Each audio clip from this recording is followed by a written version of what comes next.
you too much GH ebusia for muniaba ekesi kapa na menemo edi ehye mamunim se mejima just say dia na ye Ghana wahala jumedie na mede besomo trending issue the edi atese ewo omayimu eno na ye ba bebobo hu ye be kire ya adwen we de wo democracy mututumi kire wa adwen ede efa eho eno eso na mede ebrawi na abaye bi ehwe se de akuti anwum bi eko edema na wankasa wo ho a na chese asem no de beko no aha na ankoye wankasa otimu nso a yeyi wayi boni entine chese kan na wo se wo kan because kanewu ensamfu bi wo ho a ehi na nipa meka no ho asemi yenua ba sister Debbie na waba aba be break the silence of sister Fia alleged this no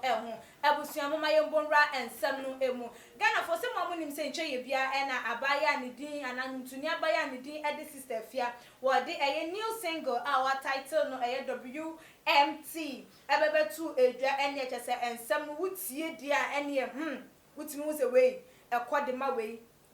ya bono se dokono fa na e de ama we de na nchinam ka ho na e de ama we de obo ha makoyira wankwa na e de ama chese nsem no wa hyehye no kakran sa ene oto we oto ma ne we na oto ama ne we na oto ama ne we wa betimi ache na wa che o de wuntimi nche ne wa ma na tofom eno anu no do fa ho wanya release ewi na nsem we no ebebetu edwanom Ghana for binum ene celebrities binum amfa asem no ananwum no ye easy kra amfa ma mo binum se enyu we die ye fi odo ho asem no oka ebinum se ye wandi she we bi se ye Debbie we se ye asem we se ye we just ensem bebre epie free ni new single awode ba ya to ni WMT no emu na eno na just ye star Debbie hwe enyom no wotie mu ensem wie no se enkrofo bi se midin ewom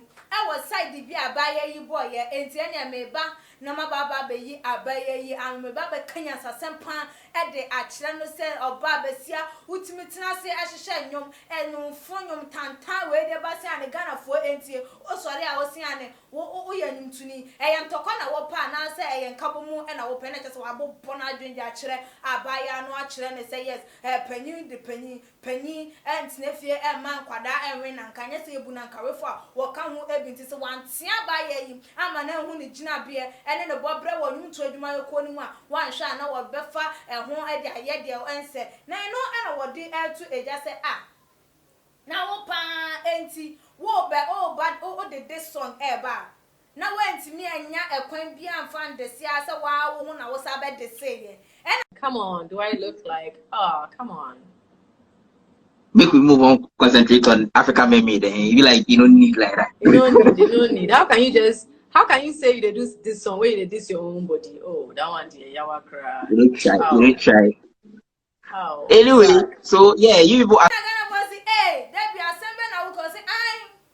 this song ga wode ba nyum na oto ye no ni nyina gina ho ni nyina ye ne dia ni nyina de wo ka se obi ahyawo obi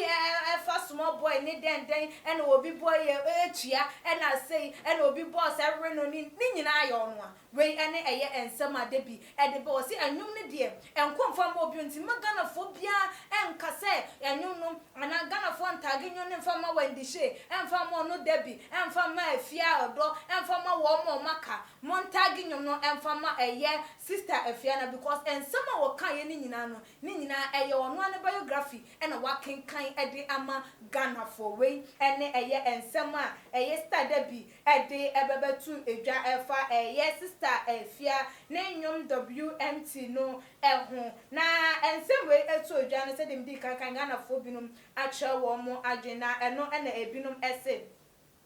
Sister Debbie, stop what you are doing. Your song, My Sweet Air So Cry, we didn't talk about it. You were referring to medical. So if someone is referring something to you, what's wrong with you? You always want small boys, and that's what Efia said, and there's nothing wrong. It is a blank sheet. and that's all no so adie eno no say jade wo keka no jan na wo sa man sweet x enyuma wo de baye me de ganti na wo boss ade obi agya wo nipa ya ware a wo ne ne yere da wo ne mu ne mpaso a tese wo mu ji wo mani wo mu celebrate wo so de a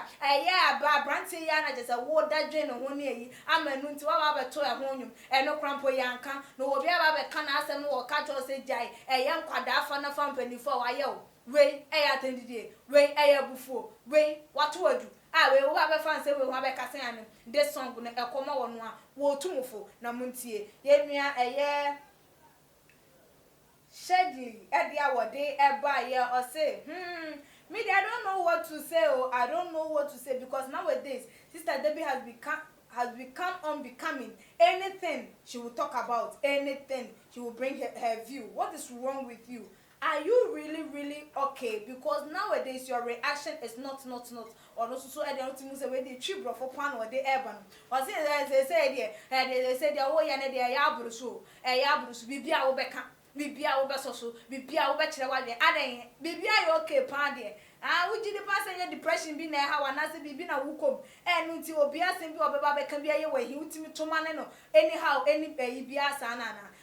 abaye tubu we ene wono susu na dwentwa wode eba ye Emilia